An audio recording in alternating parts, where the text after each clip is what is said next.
Bismillahirrahmanirrahim. Assalamualaikum warahmatullahi wabarakatuh. Selamat datang, selamat jumpa kembali di mata kuliah Statistika pertemuan 9. Pada pertemuan kali ini akan dibahas mengenai populasi dan sampel. Pada dasarnya, setiap pelaksanaan penelitian selalu dihadapkan dengan masalah sumber data yang biasa disebut dengan populasi. Menentukan sumber data tergantung pada permasalahan yang akan diteliti dan hipotesis yang diuji kebenarannya. Sumber data yang tidak tepat mengakibatkan data yang terkumpul menjadi tidak penting, yang akan menyebabkan kesalahan penarikan kesimpulan. Penelitian yang menggunakan populasi yang keliru tidak memiliki arti untuk memecahkan masalah. Populasi yaitu wilayah generalisasi yang terdiri atas objek dan subjek yang memiliki jumlah dan karakteristik tertentu yang ditetapkan oleh peneliti untuk dianalisis dan kemudian ditarik kesimpulannya. Jadi, populasi bukan hanya orang, tetapi juga benda-benda yang lain. Populasi juga bukan sekedar jumlah yang ada pada objek dan subjek, tetapi mencakup seluruh karakteristik dan sifat yang dimiliki oleh subjek tersebut. Sampel adalah bagian dari populasi yang menjadi sumber data yang sebenarnya dalam suatu penelitian.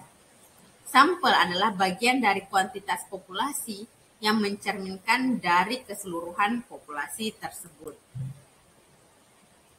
Syarat-syarat pengambilan sampel yang baik ada 4. Yang pertama, sampel dapat memberikan gambaran yang dapat dipercaya dari seluruh populasi. Dalam artian bahwa sampel harus dapat menjelaskan atau mewakili populasi. Yang kedua, sampel dapat menentukan presisi dari hasil penelitian dengan menentukan sifat baku dari hasil yang diperoleh. Sampel dapat memberikan keterangan sebanyak-banyaknya dengan waktu, biaya, dan tenaga paling minimal.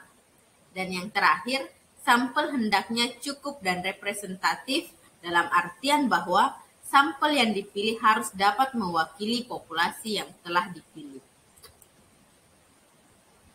Pemilihan sampel merupakan bagian yang sangat penting dari semua penelitian.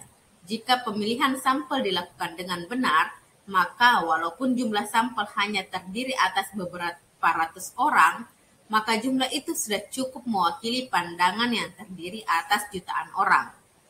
Bagian paling penting dari setiap prosedur penarikan sampel adalah menghindari bias, apapun jenisnya. Metode penarikan sampel atau disebut juga dengan prosedur sampel atau prosedur pengambilan sampel pada umumnya terbagi atas 2 bagian, yaitu teknik sampel probabilitas dan teknik sampel non-probabilitas. Yang pertama, teknik sampel probabilitas atau sampling probability adalah teknik penarikan sampel yang memungkinkan dilakukan menggunakan panduan matematis berdasarkan teori kemungkinan atau teori probabilitas, di mana peluang setiap unit untuk dipilih sebagai sampel telah dapat diketahui. Teknik penarikan sampel probabilitas dilakukan dengan cara memilih atau menarik sampel secara acak dari suatu daftar yang berisi nama anggota populasi yang diambil sampelnya.